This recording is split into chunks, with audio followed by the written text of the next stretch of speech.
What's up, everyone? Welcome back to another episode of Intelligence Maxing. So, this is day 66, and I called this Good Morning Flashcards. It's currently early morning, actually, not super early.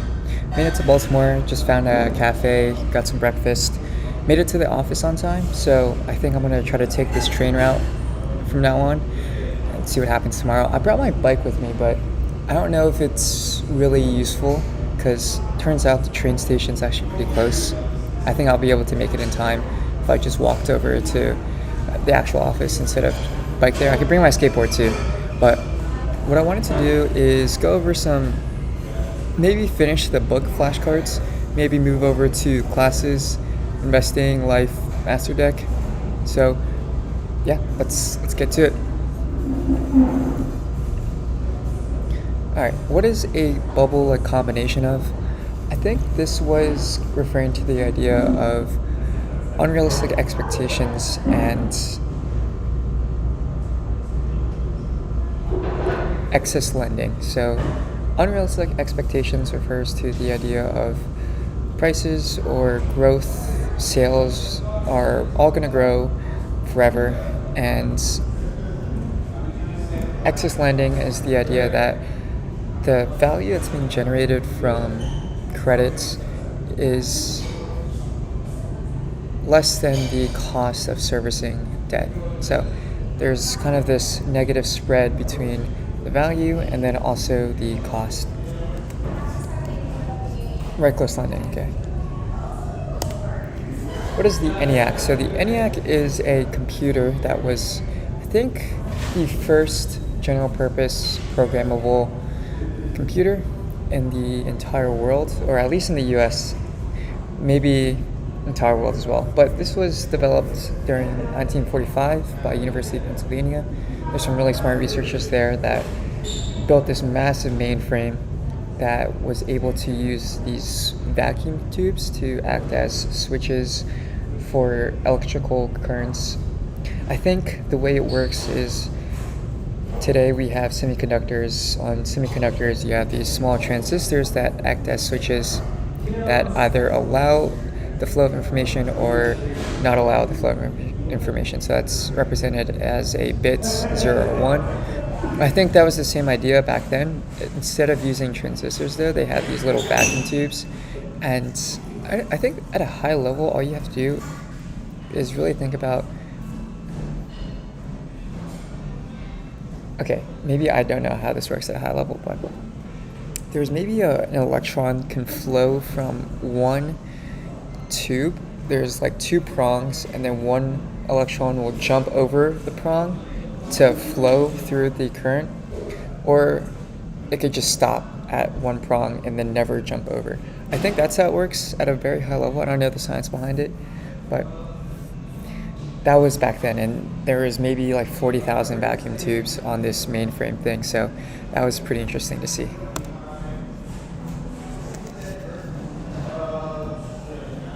Okay. How could one estimate the risk-free rate for investments denominated in currency that is used by a nation/sovereign government that has a risk of default? Oh, okay. So this one has to do with, there's like 3 different things I remember. First, if your nation or sovereign government has a risk of default, then what you could do is possibly look at a company within that nation that has a really pristine credit rating. So I don't know any off the top of my head, I'm going to be honest, but that probably deserves some research for different types of countries. And you could use their cost of borrowing if you could try to estimate it, see how much they're paying in interest expense relative to their outstanding debt on their balance sheet. Or maybe a weighted average of the existing debt on their balance sheet. Maybe they have the actual interest rates reported on their annual reports or quarterly reports. But what you could do is take that. So that is kind of this default-free almost proxy for a nation, and then maybe subtract a default spread or a credit spread that you could estimate for the riskiness of the nation relative to the riskiness of the actual company. So there's probably a few percentage points there, maybe a few basis points.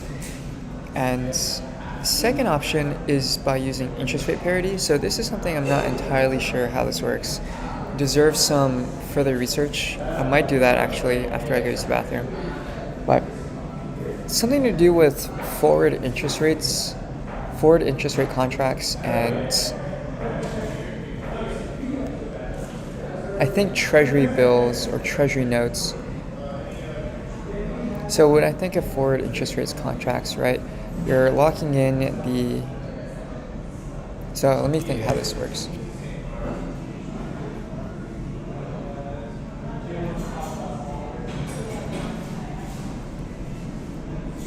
I think what you're doing is you're locking in a variable or floating rates investment and converting that into a fixed rate investment. So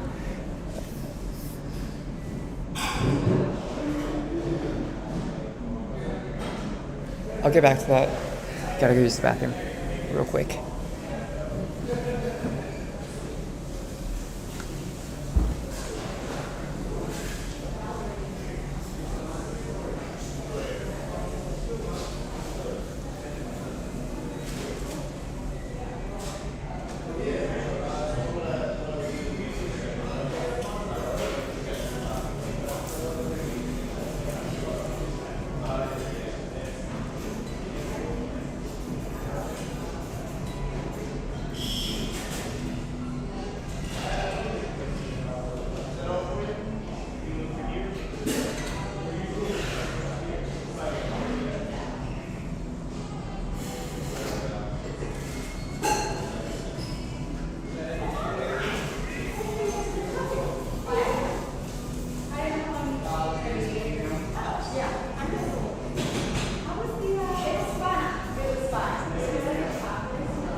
made it back.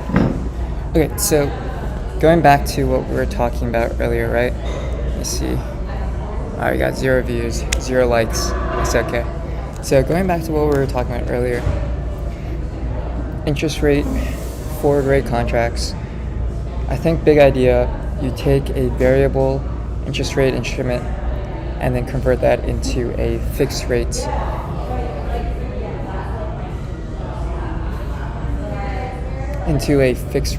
So I think maybe how it works at a high level is you have a bond that, let's say, is tied to the secured overnight financing rate, and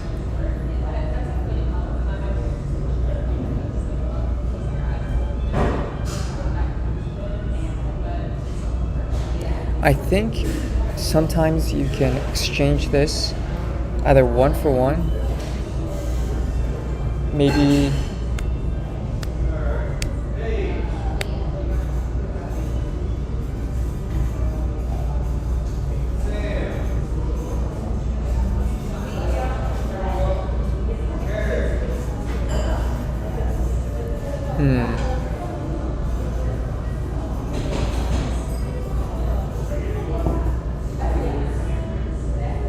you could sell that immediately and use those funds to buy a,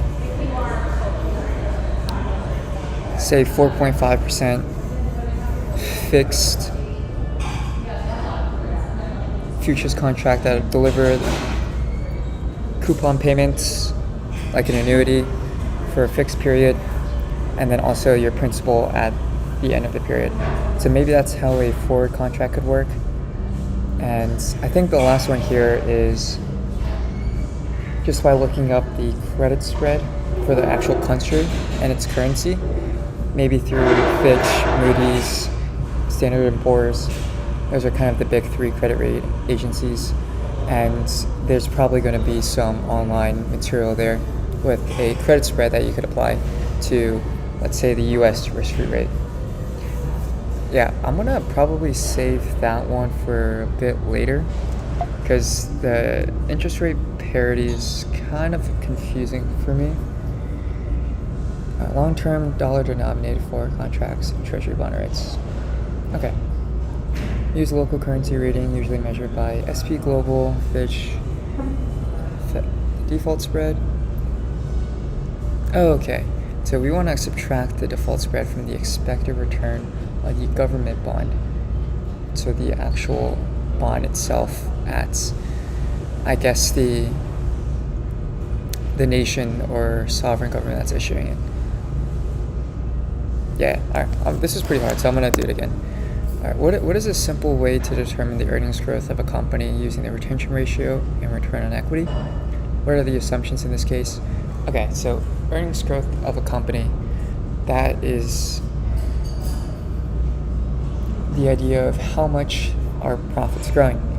And in this case, there's a simple way to determine it by the retention ratio. So this is how much you're actually keeping within the company, what percentage of earnings you're keeping within the company, and the return on equity. So out of the equity that you put in, or how much money are you earning, what are the profits relative to how much money you're putting into the business.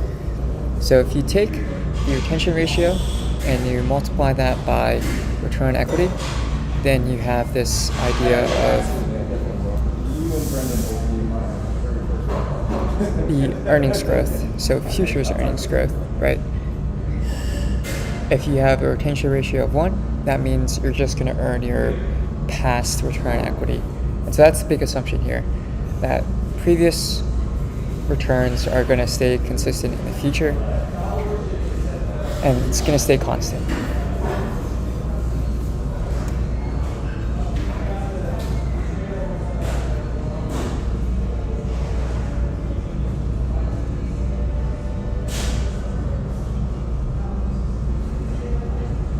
So, okay, this cancels out, and then you just have retained earnings over stockholders' equity.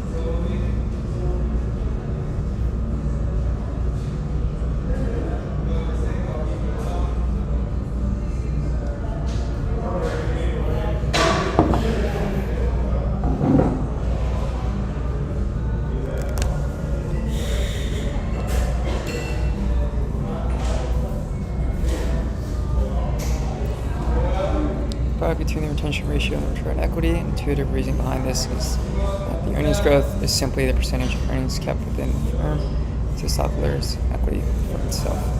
Okay, I'd say it's pretty good. Are fractions considered rational or irrational numbers? What does rational or irrational even mean? Fractions are considered rational numbers. And so rational numbers are any number that is taking a whole number divided by another whole number. So that's a rational number. And irrational is everything else.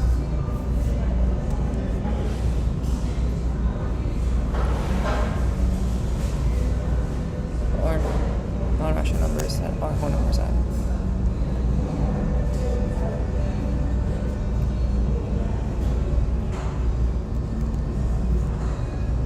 Okay, I say it's good. How do short-term debt cycles lead to long-term debt cycles? Big idea here is that with short-term debt cycles, these are a little bit shorter term, and the economic impact of high debt levels isn't as massive or significant as long-term debt cycles. Now, with that, short-term debt cycles, they slowly elevate the level of debt over time as you have cycles of mini booms and busts. I think that's what Ray Dalio says. So you have a lot of economic growth driven by loose lending standards, and then the cost of serving the debt is greater than the actual value that's generated by taking on more debt. And so you have this mini deleveraging. Usually interest rates fall. That allows people to pay back their debts and also even borrow more to repay their debts. And so that kind of slowly builds into some type of bubble, and eventually that bubble bursts. And in the long-term debt cycle, the interest rates are usually already pretty low, so monetary policy is relatively ineffective compared to short-term debt cycles. And the level of debt in the entire economy with long-term debt cycles are a bit more elevated too. So it's kind of how you have these short mini booms and busts that lead to larger fluctuations and larger booms, larger busts over time.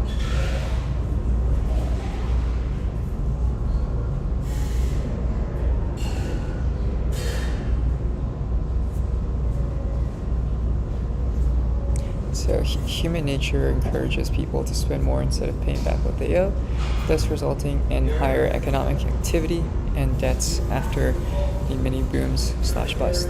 And over long periods that rise faster than income, at some point these short-term debt cycles will lead to an unsustainable level of debts, and the central bank will have less and less flexibility with this toolkit.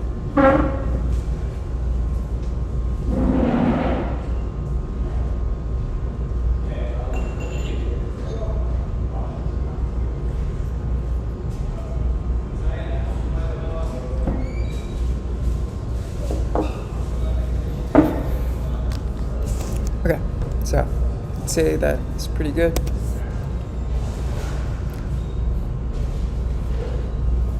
What are the two main long-term problems that emerge from debt cycles? Okay, so I think one of them is an elevated level of debt.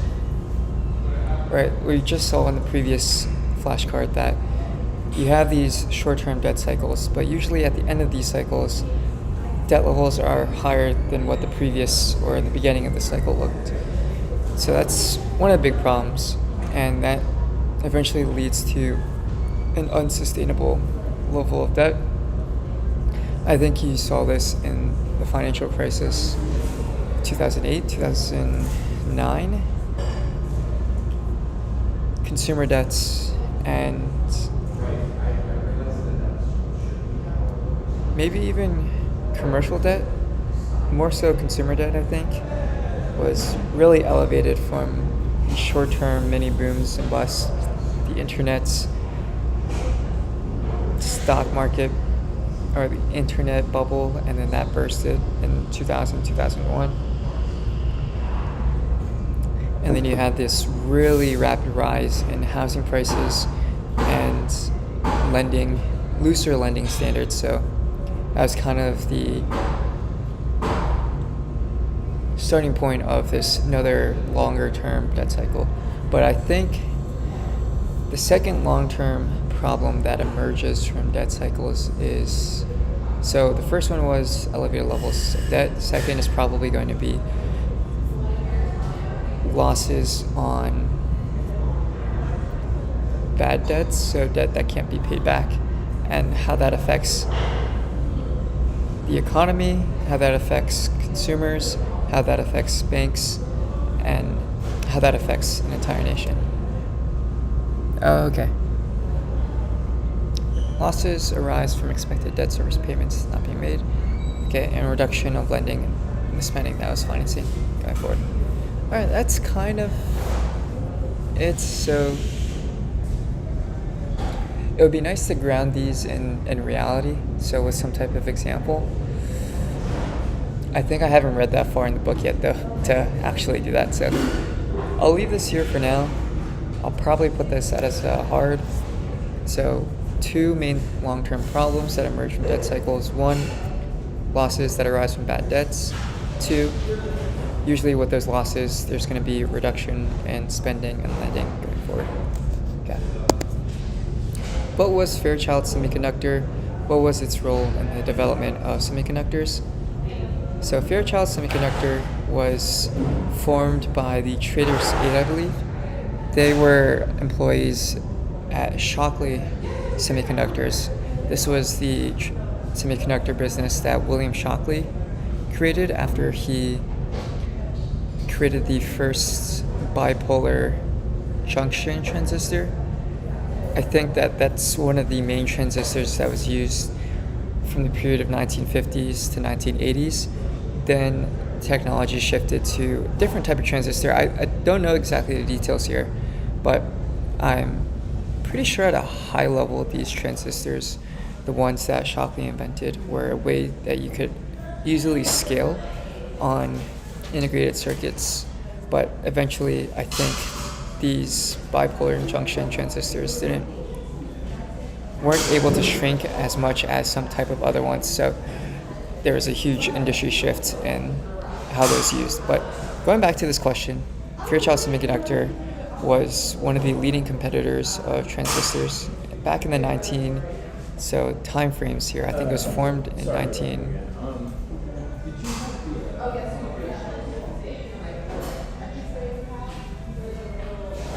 if Jack Kilby invented the integrated circuit in 1958. I think this was 1956, maybe like 2 years before that. And its role in the development of semiconductors. So these guys were, I think, one of the big players in the kind of Silicon Valley military industrial complex, where they developed a lot of the core technologies and semiconductors that the U.S. government used for space travel through NASA, and also military development as they try to race in the Cold War with Russia. Let's see. May 25th. Awesome. All right, you do your thing, bud. I'll talk to you later. Okay, I didn't even be specific. So when was Fairchild Semiconductor? I think today this is now defunct. Maybe it got absorbed into On Semiconductor. Oh, 1957.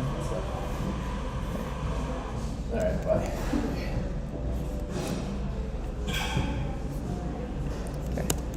So,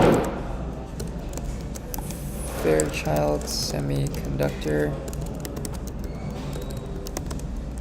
was formed in 1957 as a subsidiary to Fairchild Camera.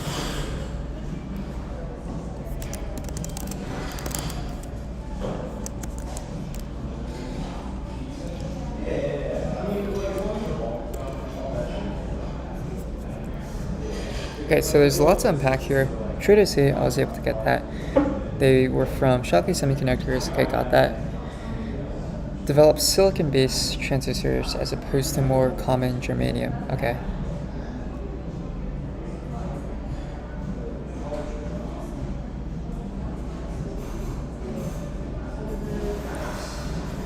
Integrated circuits that were scalable and a revolutionary process to make new transistors called the planar process, which I think is still used today.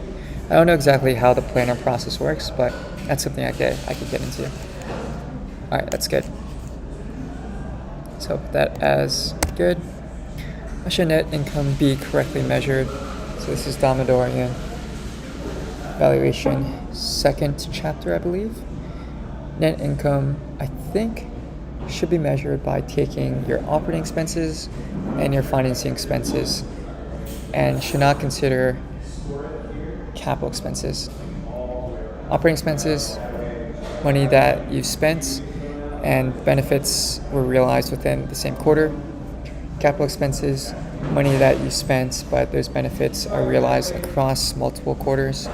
And financing expenses, any expense that is related to non-equity financing. So that could be interest expense, foreign currency translation expense. Okay. What are the 4 levers that policymakers can use when handling debt crises? Okay. First one, I think, is printing money. So you can just print a shit ton of money in order to pay back your debts. Austerity, which just means spending less. Usually the government itself is one of the biggest issuers of debts and one of the biggest spenders. They can maybe use some of their money, instead of spending it on government programs, use it to provide some debt relief. That could be an option. I think third is restructuring debts and bankruptcies. And then fourth, I want to say, is transferring wealth from those who do have a lot of resources to those who have not.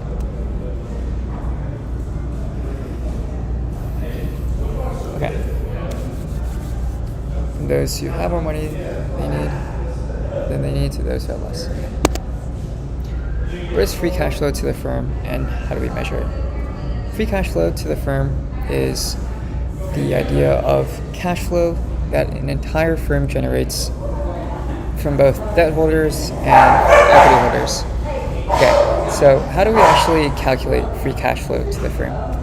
And this is involved the earnings before interest and taxes. And then we want to think about some of the non-cash expenses that we use to calculate earnings before interest and taxes, and then add those back into our actual measure of free cash flow. And we also want to consider some of the spending that a company does on capital expenditures and investments into the business. And then also changes in net working capital, so how much a company is deciding to spend their money on the day-to-day operations of their business. Okay, so those are really 4 key measures. And then also maybe a 5th one here is, what's the tax rate that the company has to pay on their earnings? Now, with all this stuff, we can take our earnings before interest and taxes. So this is kind of like our earnings that is really attributable to the entire firm, times 1 minus the tax rate. So we find the net operating profit after tax. And then we just add back any non-cash expenses. So most common one here is depreciation. And then we subtract changes in net working capital. So that means if there's a positive change, that means the company is strapping or utilizing more cash in its operations. Current assets are increasing relative to current liabilities. And if it's negative, that means the company is using less cash in its day-to-day operations. So that's going to be a decrease in current assets relative to current liabilities. And finally, we could also subtract any capital expenditures or investments that the company is making. And finally, then we're left off with free cash flow to the entire firm. So this is the idea of net capital expenditures, because we're subtracting or taking capital expenditures nets of depreciation expense. Okay. Yeah, that's it. It's pretty good. Let's see. How long have we been streaming for? 30 minutes? It's not too bad. Let's see if we can get down to... Alright, this one I'm gonna skip. Let's see if we can get down to maybe 30. So right now we have 37. Okay. What is one belief that Damodaran has on market price and value? Think time. What are some examples that he uses to back up his views? Okay. So I think this is referring to the idea that in the long term, market prices will generally revert back to the intrinsic value or the actual value of the company. And some examples that Damodaran uses, I guess, are a bit extreme, but they represent really crazy bubbles that have happened in the past centuries. First one he gave was the South Sea Company, I believe. So they were involved, unfortunately, in the transatlantic slave trade, and at the time they were actually a public company, so you could trade stocks or the stock of a company that participated in the slave trade, which is honestly kind of fucked up. But I think at the time, the South Sea Company, they didn't actually have any real voyages or ventures. It was speculation that this would be a really profitable business, but there actually hadn't been any ships that would sail to the south. I guess this is India, Africa, and actually sell goods or services. And I think a lot of people ended up betting their money in the company. Isaac Newton was one of the famous ones, I think, that ended up losing a lot of money in this bubble. And the second example he gave was the tulip bubble in Holland. And so I think this one was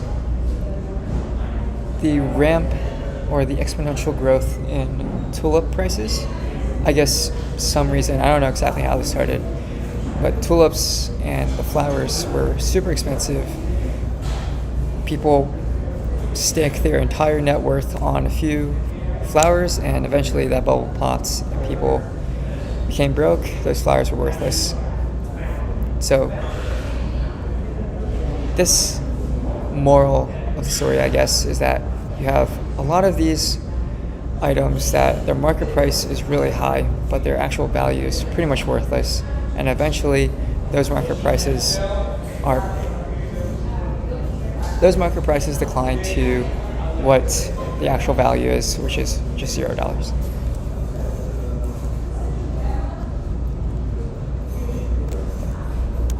Alright, what is the time horizon and benefits that are generated from operating expenses? Think about labor and material. The time horizon for these are just the actual period in which they're reported. So labor, material, you're expensing these because whenever you make a product, you're going to sell that in the quarter or maybe the next quarter. Whatever you're paying your employees, those benefits are immediately realized because they're working in that quarter, in that period. I don't think you would pay one of your employees to work in the next month, right? Maybe that's a bad way of wording it, but you won't pay an employee for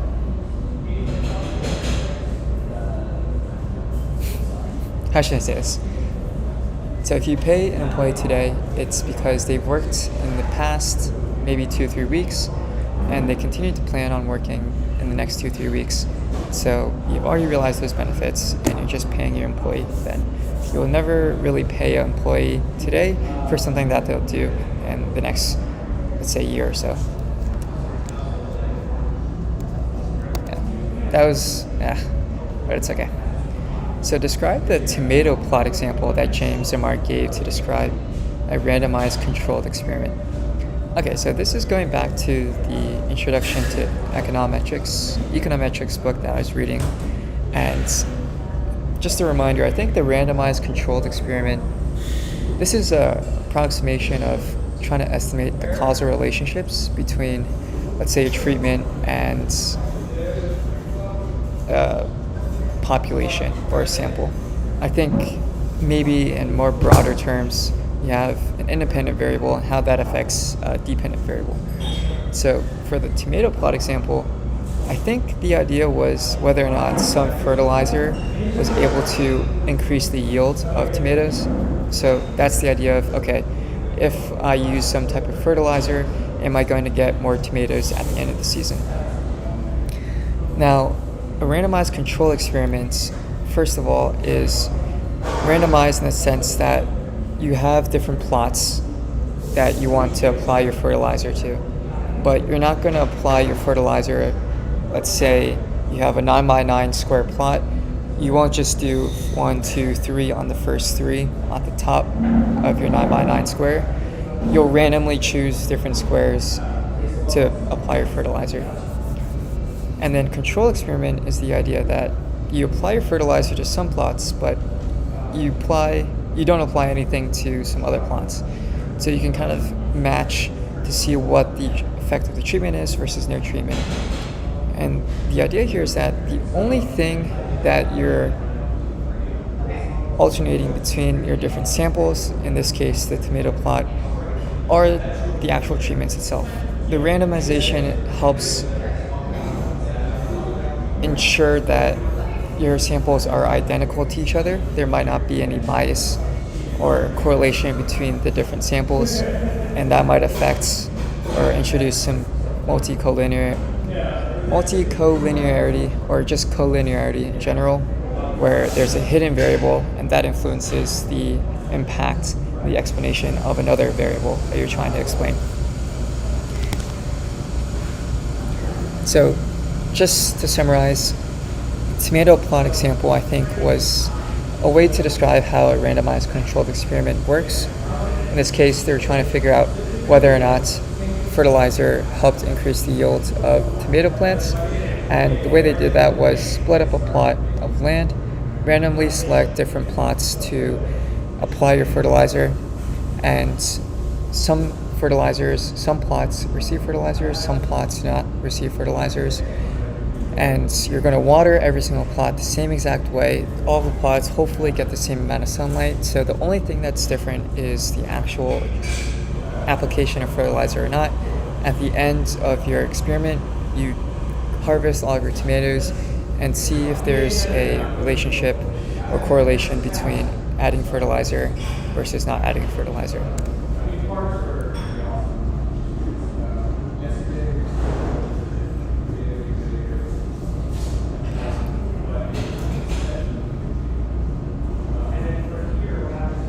Okay, so this is actually pretty good. I'm surprised. Split the land in different plots, randomly assign. So the tomato plot example. Alright, that's pretty good. Fairchild Semiconductor, they were one of the early pioneers of, I think, integrated circuits, silicon-based transistors, and there's one more, I think scalable integrated circuits.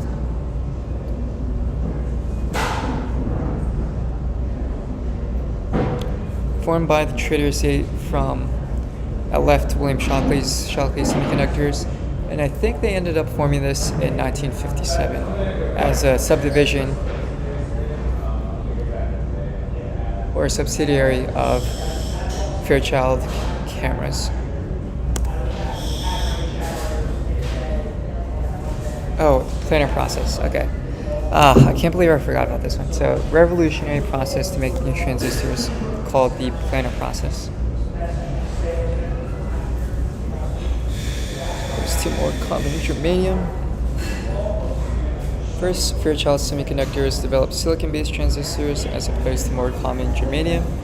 And the integrated circuits that were scalable, and a revolutionary process to make new transistors called the planar process. Okay.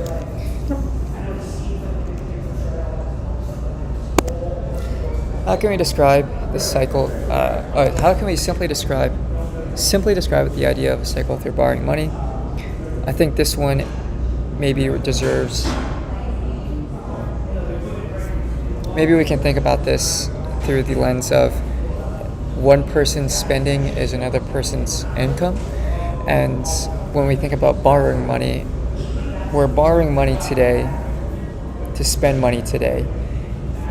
And we're sacrificing future spending power for spending power today. So what we're doing is we're borrowing money, we're spending money today, and for spending money today, that means another person is benefiting from our spending. So another person is generating more income. If that person is generating more income, then they're probably going to spend more money, and that also increases their borrowing power, so they could borrow even more money to spend even more money. And you can see how that is also the income of someone else, and as they get elevated income, they have more power to spend, more power to borrow. So you see this self-reinforcing upward cycle where one person's spending is another person's income, and borrowing money today increases the amount of spending today, and that increases the amount of income today.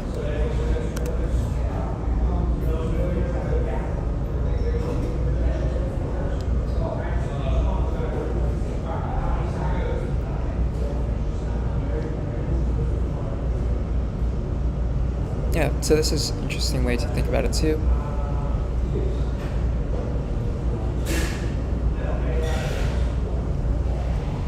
Okay, this is what I meant by I'm buying something I can't afford, which means spending more than I make. If I think about it, I'm not just borrowing from my lender, but also borrowing from my future self. I'm choosing to spend money today that I don't have in exchange for spending less in the future, so I can pay my debts back.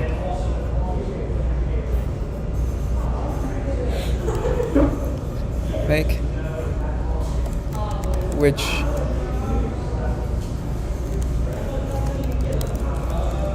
leads to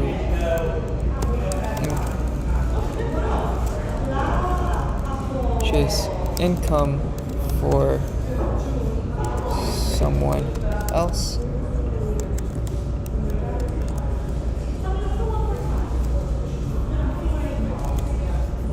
Quickly resembles a cycle.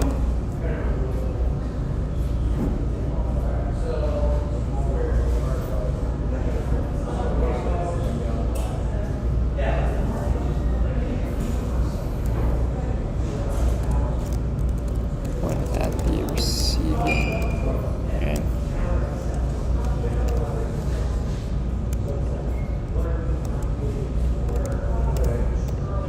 Wait, resembles a cycle. Okay. So I'd say it's pretty good. I'll put that at heart. Oh, okay. Who are the authors of deep learning and what do they do? So this is the textbook deep learning. I think the big ones here are Yoshio Bengio. I think he was one of the main. Actually, all three of them were big contributors to the development of the general adversarial network machine learning or deep learning algorithm. So you had Yoshio Bengio, Ian Goodfellow, and Aaron Corville. I think all of them may have taught or studied at University of Toronto at some point, or University of Quebec. I think it was some Canadian university.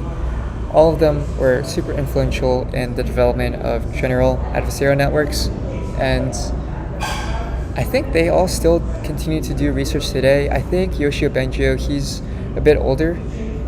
Maybe he's still a professor. I think he advised Ian Goodfellow and Aaron Corville at some point, and they worked together to develop the GANs. And I think Ian Goodfellow, he swapped around at different industry companies, Google, DeepMind, OpenAI.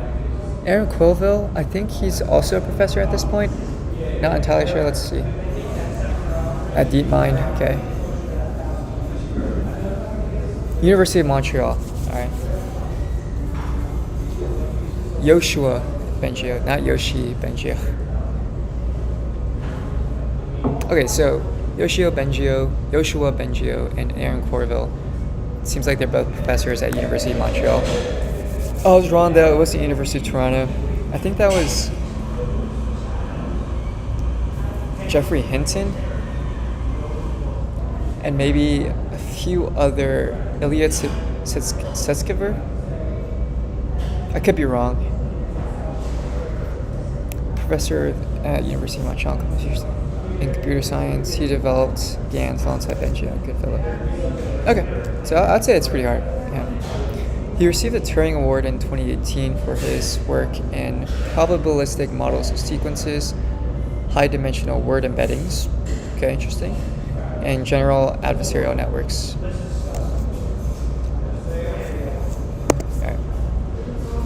Financial expenses. These are any expenses that relate to non-equity financing, interest expense, foreign currency translation expense. Okay, so it's pretty good. There are 3 categories of expenses that can be incurred by a firm in conventional accounting statements. So you have operating expenses, capital expenses, and then financing expenses. I think that's what Amaldoran says. Yeah. Ooh, that's tough. I don't remember this one. How is the India government structured post 1950? Okay. Because I think this is part of the Prisoners of Geography by Tim Marshall. His book, I was reading that, and he ended up talking about the relationship and the dynamic between India and Pakistan in one of his chapters. So I want to say at this point, 1950s, I think the British might have left India. I don't think they have a huge influence in the country at this point. And there is, I believe, a sovereign government, kind of like a federal government. And there are, I want to say, different provinces. So there's either states or provinces. I don't know exactly what the term is.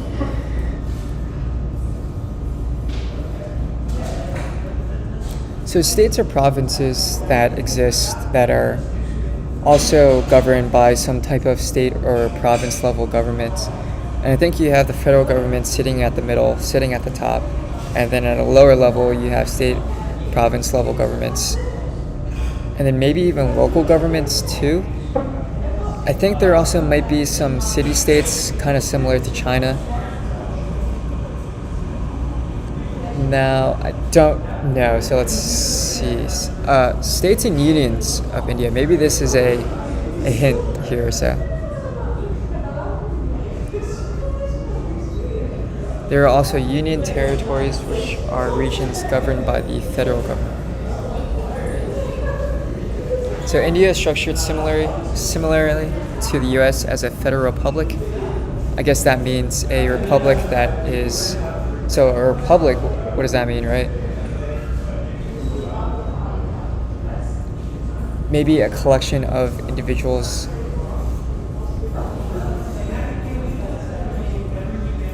that have the right to vote on elected officials.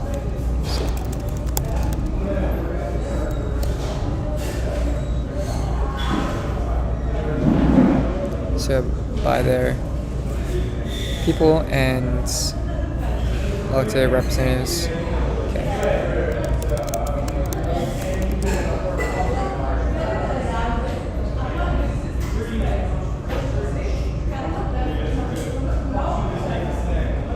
Okay, so federal republic, it's the idea that you have complete sovereign government and then also a maybe lower level of governments in the form of state or provinces.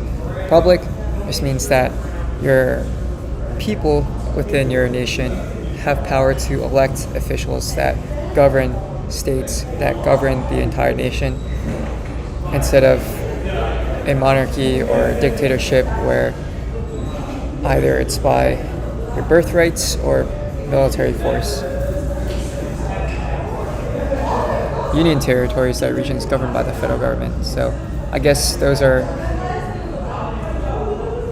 similar to the idea of cities and states, but those regions are controlled by federal government, not any smaller local or state government. Okay. Man, I feel like I just got bit a little bit. It's okay though. Okay, so I think one more and then we'll get 30. That's 30 down. Let's see. We got 0 viewers. I'll take it. Oh no. Oh wait. Okay, I think it's fine. Yeah. I thought the screen froze for a second, but we're all good. Okay, the tomato plot example that James and Mark gave to describe a randomized controlled experiment. So the tomato plot example that James and Mark gave was a way to test whether or not applying fertilizer would increase the yields of tomatoes. And so the way they conducted their experiment was they took a huge plot of land and separated it into different smaller plots. They randomly chose these smaller plots to apply some type of fertilizer and randomly chose some plots to not do anything, so no fertilizer. And then you want to try to keep things completely identical across all the different plots, same amount of water, same amount of sunlight if possible, maybe watering everything at the same exact time. So everything, try to keep them identical, which is obviously pretty hard in the real world. But I think the last thing was they waited until harvest season and then just harvested all the tomatoes, just counted the number of tomatoes on the fertilized plots versus non-fertilized plots, and then compared the numbers there. But the big idea here is in order to test if there is a benefit to using this fertilizer, they try to keep everything in their experiment identical, and they randomly chose different plots to apply the fertilizer, and they also had a control group to see what the effects of not adding the fertilizer would be. And this is what researchers think is the best way to conduct an experiment to try to estimate the causal relationships between a dependent variable and independent variable. In this case, the independent variable is the application of fertilizer.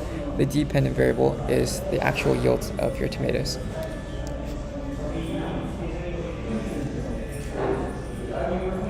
The average yield for the treatment group. Okay.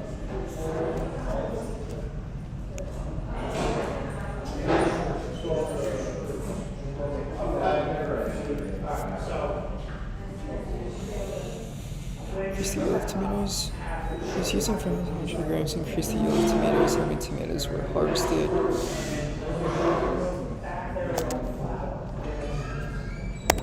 That's good. All right. I'm gonna skip this one for now too. What is Fairchild Semiconductors? What was its role in the development of semiconductors? Okay. Fairchild Semiconductor was one of the leading pioneers in the development of integrated circuits. I think the manufacturing process for integrated circuits, so this is the planar process that I kept forgetting about, and also the shift from germanium to silicon transistors. So I think germanium and silicon are both commonly used elements that act as semiconductors. So they're not insulators, they're not conductors, but somewhere in between. I think this means that they have, we'll call this like an average amount of valence electrons within the outer shell of their atomic structure. I don't know the exact details behind the science. That's something I still need to learn about. But they played a huge role. They were formed by the Trader Estate that left Shockley Semiconductors, and they ended up creating a subsidiary of Fairchild Cameras in 1957. So I think this is actually a year before Jack Kilby invented the integrated circuit.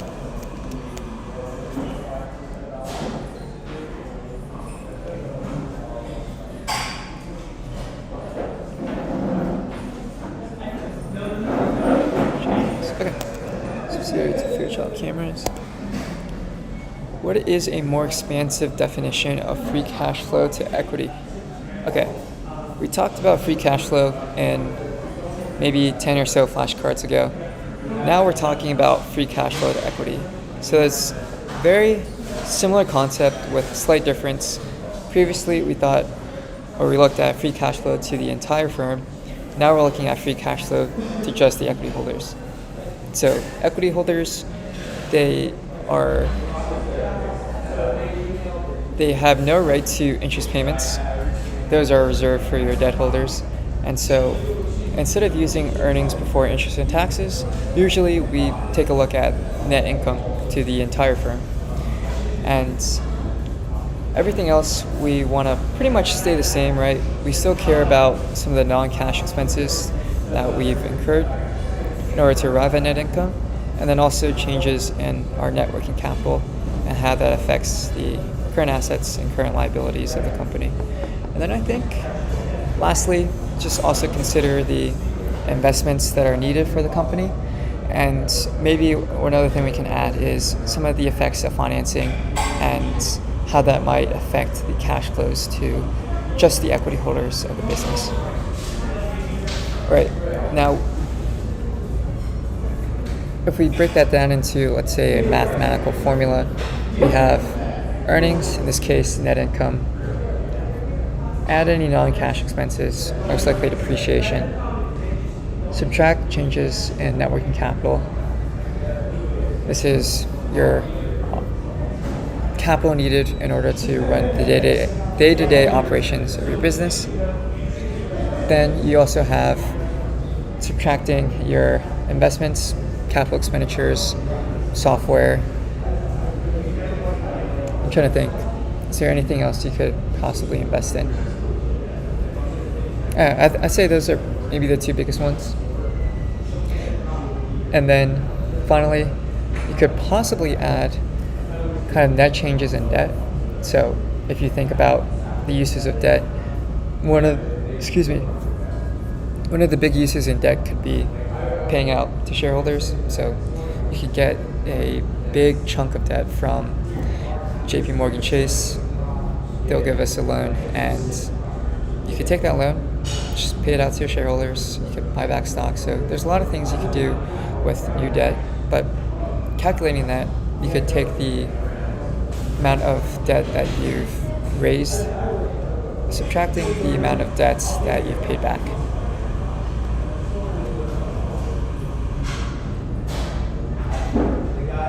So, okay. In this case, we talk about net non-cash working capital, which is slightly different, right? It's just working capital without including cash. Oh, man.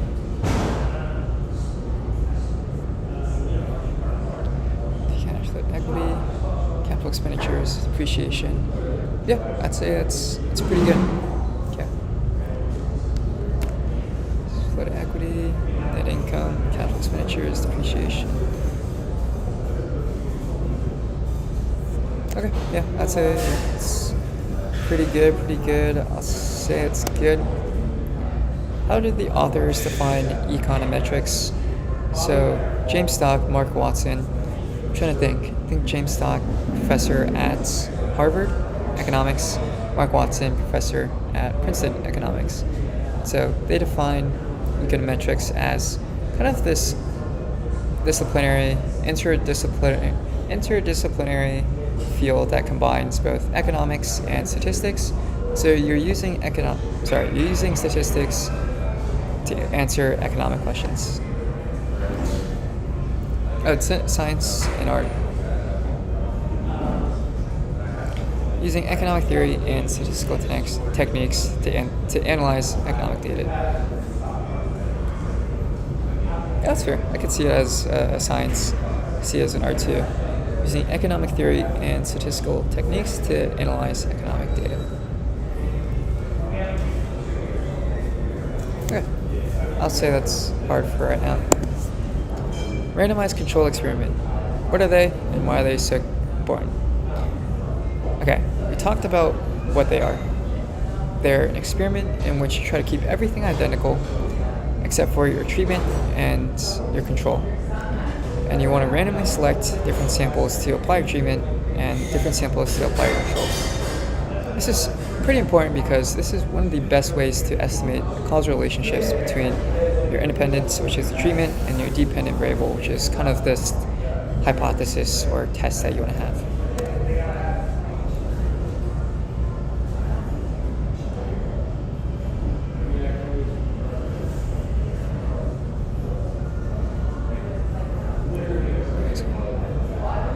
This is theory. Control refers to the idea of control.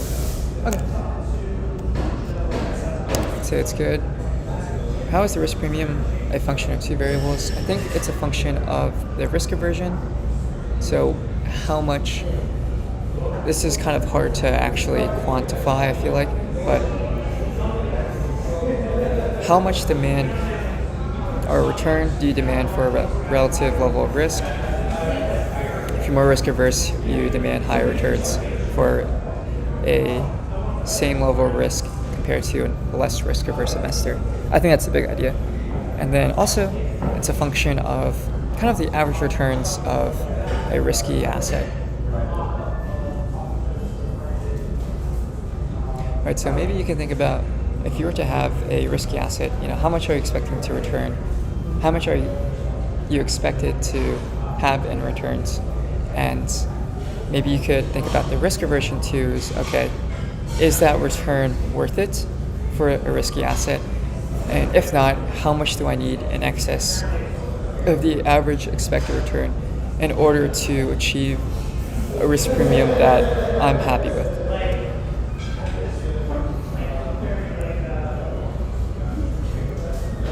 Riskiness of the average risky investment. So I think this could refer to the standard deviation returns, possibly the expected returns of the asset too. So I think this is okay. Riskiness of the average risky investment. Alright, I will save that for now. I'm going to sync this up, and I think, that's a good hour or so of streaming. I will call this,